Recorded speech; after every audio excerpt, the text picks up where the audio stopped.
안녕하십니까. 아, 눈이 오나? 음, 이제 도서관을 나오는 길인데, 비인지 눈인지 좀 왔었네요. 아직도 오고 있나? 인도도 좀 이렇게 한번 살펴볼 거예요. 왜냐면은, 그, 인도라고 하는 문화가 아주 또 이 중간 정도에서 서쪽, 동쪽, 북쪽 많이 관련을 맺고, 또 해상무역이 활발했고, 또 생각들도 어, 여러 갈래로 영향을 많이 주고, 특히 불교 같은 것은 인도에서는 그렇게 그다지 발붙이지 못했지만은 인도를 제외한 주위에 굉장히 큰 영향을 미치고 했죠. 인도를 전에 이제 좀 간단하게 좀 살펴봤는데, 어, 인도가 그 기원전 한 324년에서부터 또 기원전 한 187년까지 짧은 그 통일 왕국이라고 하기도 좀 그래요. 왜냐면 중앙 집권화가 우리가 생각하는 그런 중앙 집권화가 되지는 않았거든요. 그리고 그 중앙 집권화와 관련해서는 인도는 좀 늘 그런 편이었어요. 왜냐? 인도는 데칸고원이 중간 정도에 있잖아요. 그리고 이제 북인도하고 남인도하고 이렇게 조금 교류는 하는데 완전한 통일체를 이루거나 이게 참 고대부터 현대까지 그 썩 그렇게 없거든요. 그리고 어 특히 이제 이 중앙이 고원지대이기 때문에 거기에 이제 소환국들이 많이 있고 또 뭐가 있냐면은 이 바깥쪽 해안에 해안 도시들이 이제 발달을 많이 해요. 그러니까 중국과는 좀 많이 다르죠. 보세요. 중국은 중원을 중심으로 했죠. 그리고 이를테면은 그리스 같은 경우에는 그 바다 지중해를 끼고 있었고 거기를 중심으로 했죠. 근데 인도는 좀 애매하게 중간이 고원이란 말이죠. 음, 근데 이제 어쨌든 간에 그래도 이제 마우리아 왕조 이렇게 들어서고 또 우리가 교과서에서 배웠던 아쇼카 왕, 아쇼카 왕이라고 있죠. 이게 그 찬드라굽타의 손자거든요. 이 찬드라굽타의 나중에 찬드라굽타 1세랑은 또 다른 사람이에요. 1세는 찬드라굽타랑 비교하기 위해서 이제 한 거고. 그 손자인 아쇼카 왕은 뭘로 유명한가요? 불교죠, 불교. 소승불교. 소승불교는 나중에 붙인 말이고 불교로 유명한 사람이죠. 왜냐면 이제 어, 기원전 3세기경에 칼링거 전투를 이제 하고 나서 깊은 그 회의와 또 아주 깊은 그 상념 속에서 이제 이거가 아닌가 보다라고 이제 생각이 든 거죠. 그리고 나서는 그 군 지휘 책의 지휘관 그게 그냥 곧바로 종교사절단이 돼버려요.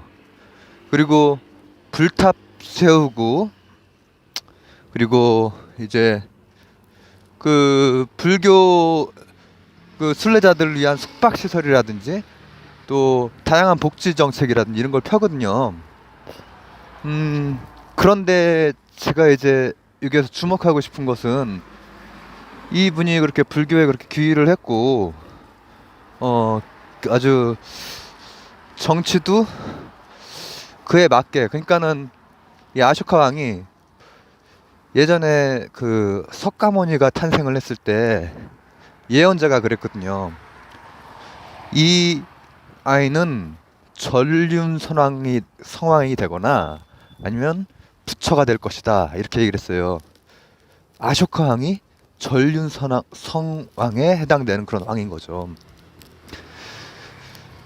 그런데 아, 그런 양반이 양반이라고 안 해도 판소리처럼 그런 선생이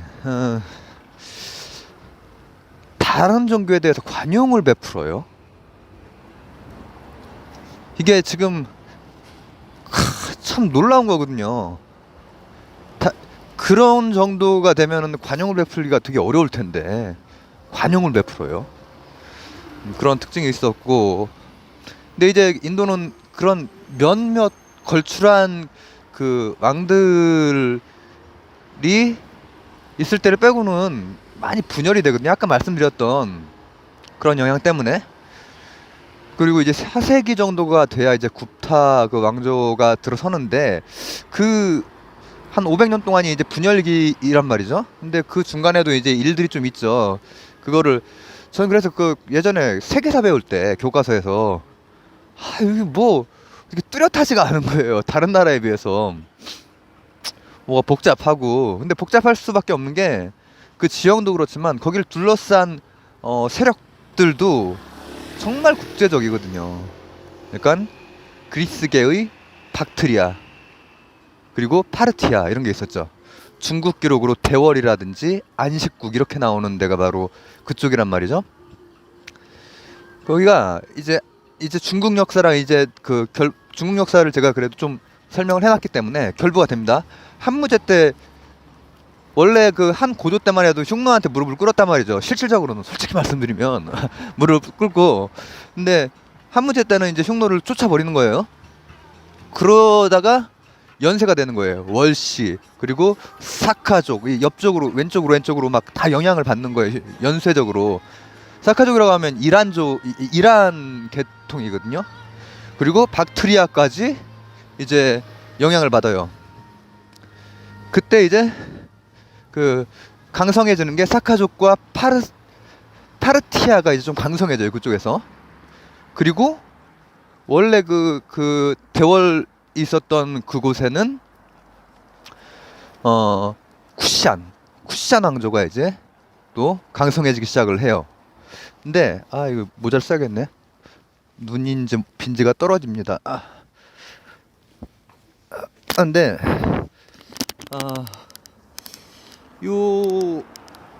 내가 어디까지 얘기를 했죠?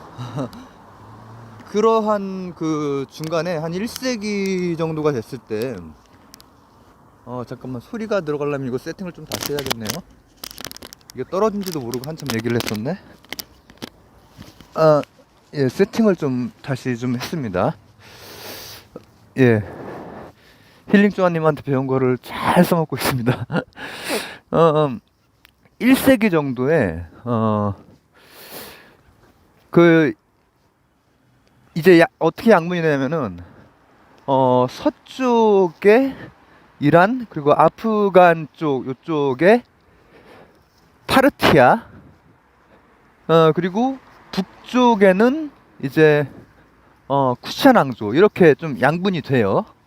양분이 되고, 그때 특히 이제 쿠샨 왕조가 우리가 알고 있는 대승과 관련된, 대승불교의 여러 가지 문화적인 것과 관련된 왕조인데, 이제 카니슈카 왕이라고 있단 말이에요. 이 카니슈카가 아까 말했었던 아쇼카 왕이랑 좀 비슷한 또 불교를 또 신봉을 하고, 또 크게 이렇게 떨치고 불교 회의를 이제 그 결집을 하죠. 그렇게 하면서 그때 당시에 그쪽에 간다라 지방에 동서가 융합된 어떠한 그러한 문화적으로도, 미술적으로도, 사상적으로도 이런 것들이, 왜냐면은 불상을 만들고 이러는 것은 원래 그 불교의, 이전 불교의 그 모습이랑 다르거든요. 그리고 대승불교라고 불리우는 그 교리도 그 이전 것과는 또 사뭇 다른 면이 있어요. 핵심을 유지하면서도. 근데 핵심은 유지가 돼요. 핵심은. 이제 그런 건 나중에 얘기를 하도록 하고, 이게 그러니까 그리스의 신도 영향, 그때 당시에 그 지역이 어땠냐면은, 간다라라는 곳이 막 그리스의 신, 그리고 그쪽 지방에 있던 저 뭐랄까 왕들이 자기 자신을 중국식 천자라고 표현하기도 하고, 이쪽 저쪽 영향을 다 받은 거예요. 무슨 뭐 저 화폐에 뭐 로마 그 기록에 로마 황제가 막 등장하기도 하고 그랬어요. 그러다가 이제 그가 사산조 페르시아에 의해서 멸망을 하죠. 어, 숨가쁘게 어디까지 온 거죠, 보니까? 이제 드디어 굽타 왕족 앞쪽까지 온 거예요. 굽타 왕조는 이제 찬드라갑타 1세가 열어요. 320년도에. 근데 굽타 왕조가 흉노를 막아내요. 흉노. 그때 당시에 이제 흉노가 한나라에 의해서 막 이동하고 그럴 때란 말이죠. 그래서 막아내니까 뭐 어떻게 남쪽으로 못 가고 서쪽으로 간 거죠. 그러니까 투르크족의 그 이동이라든지 그 나중에 이제 그런 것들이 다 연결이 되거든요. 근데 어, 그 구타 왕조도 또 그렇게 이렇게 단명해요. 어떻게 보면은 그걸 뭐라고 표현을 해야 될까? 어떤 걸출한 왕이 지나고 나면은 참 힘을 못 써요. 또한 606년 이쯤이 됐을 때는 바르다나 왕조라고 이제 또 열리긴 열리는데, 이때도 하르샤라고 하는 걸출한 그 왕 때 잠깐, 그러니까 계속 사실은 각각 분열 상태인 거예요. 남인도, 북인도, 그리고 데칸권 이쪽이 각각 분열 상태인 상태에서 가끔씩 그 왕들이 나타나면은 이제 조금 뭐가 이렇게 진척이 되고, 근데 중앙 집권이라고 하는 것이 턱없이 좀 부족했죠. 상대적으로 이제. 다만 거기는 수학, 천문학 이런 것들이 완전 첨단을 달려요. 최첨단을. 이게 그쪽도 이 그리스랑 마찬가지로 제가 말씀드렸듯이 삥 둘러서, 그리스는 지중해 바다를 삥 둘러 있죠. 근데 여기는 데칸고원을 삥 둘르고 있는 해상 도시들이 많고 무역을 하던 곳이란 말이에요. 그러니까 이 사람들은 셈에 밝을 수밖에 없고 논리에 밝을 수밖에 없고, 이게 수학과 천문학이 당시 최첨단이고, 영 개념 그리고 십진법, 이게 아라비아 숫자라고 얘기를 하는 게 인도에서 아라비아로 가서, 왜냐면 인도하고 아라비아하고 아주 잘 저기가 됐거든요. 그 무역이. 그렇습니다. 그래서 잠시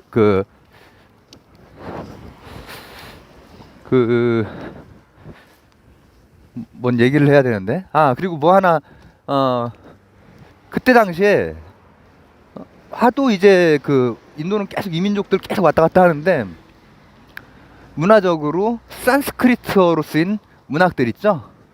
그 교과서에서 배웠던 그 문학 작품들, 그 시기에 나온 거예요. 굽타 시기에. 그리고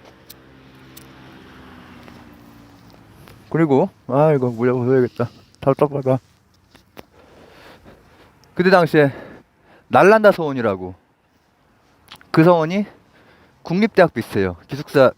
기숙시설이라든지 뭐 이런 강의 뭐 이런 거 다 있고, 요 서원이 바로 현장이 다녀다간 서원이에요.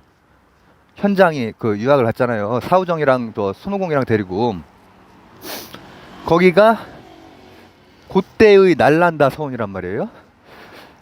이제 그 시기를 참 저기 하기가 그렇죠. 거기가 거의 대부분 분열식이기 때문에 대부분.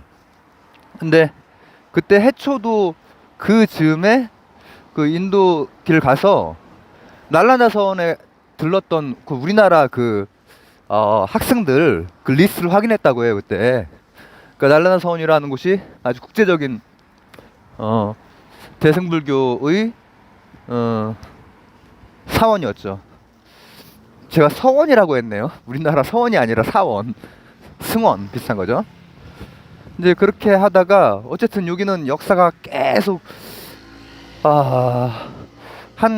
그때부터 한 13세기 이 정도까지를 라지푸트 시대라고 해요. 라지푸트족이 이제 중간에 또 들어온 하나의 그 종족인데 이 사람들이 이렇게 있으면서 이제 뭐 해상 무역하고 이렇게 하다가 11세기에 이슬람 쪽이 또 들어오거든요. 이슬람이 이제 교역 상대로 이제 교역 왔다 갔다 한 건 오래됐고 그게 아니라 가즈니 왕조니 뭐 고르 혹은 구르 왕조니 이런 왕조들이 들어서다가 이제 노예 왕조가 들어서면서 델리 술탄 시대가 되는 거예요. 이제 술탄이라고 하는 게 이제 그 나중에 이슬람권 얘기할 때 좀 더 하겠지만은 그 지배자거든요.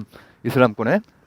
근데 이들이 왔을 때 이들도 여러분 그 뭐 이슬람에 대해서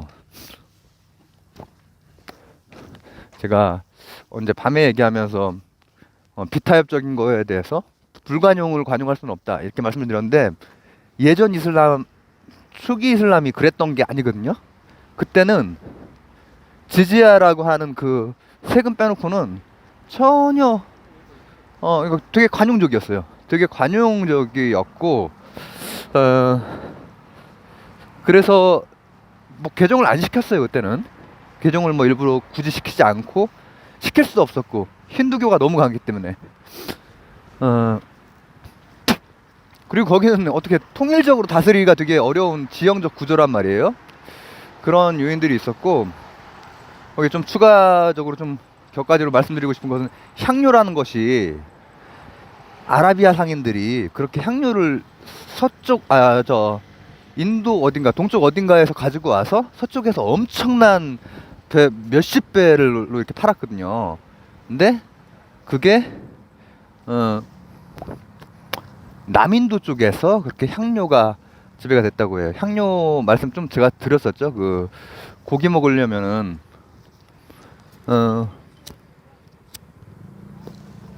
이게 참 그냥 먹기가 어려운 사람들이 많이 있거든요. 저를 비롯해서 향료가 많이 그리고 이제 그 향료를 독점하는 게 나중에 이제 오스만 투르크예요. 터키 오스만 투르크 그쪽이 이제 14세기 그때 또 무지막지하게 비싸게 팔죠. 그러니까는 막 너도 나도 이렇게 인도로 가려고 그렇게 항해를 했던 거예요.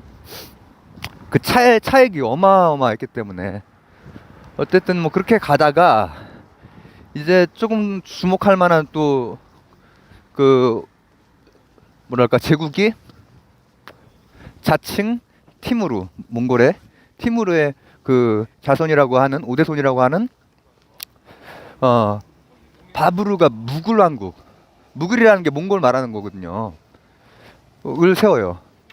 그런데 이 사람은 이제 그것을 세웠던 악바르라고 하는 사람은 종교에 대해서 관용을 베풀어요. 본인은 이슬람이었어요. 그런데 관용을 베풀어요. 그리고 이제 제국에서 이제 그 유명한 타지마을 만든 샤자한도 나오고 막 하는데 그러다가 이제 아우랑제부라고 하는 사람이 등장을 하죠. 이 사람은 종교에 대해서 불관용 이슬람으로 이제 이슬람화 시키는 거예요. 그때 바로 콧물이 났어. 그때 바로 각각 소국들이 많았다고 그랬죠. 거기마다 다 종교적으로 다 좀 복잡하게 이렇게 갈려 있었거든요. 그때 많이 분열이 된 것들이 그 마라타 지역이라든지 막 여기저기 분열이 된 것들이 훗날 영국이 인도를 쉽게 접수할 수 있는 그런 또 하나의 요건으로 그렇게 작용을 해요. 그래서 인도에 대해서도 간단하게 이제 뼈대를 봤습니다. 나중에 이제 여러 가지 그 사상들이라든지 또 현대의 그 여러 그 균형 국제적인 균형이라든지 이런 것들을 살펴보기 위해서 이런 작업을 좀 해봤습니다. 감사합니다.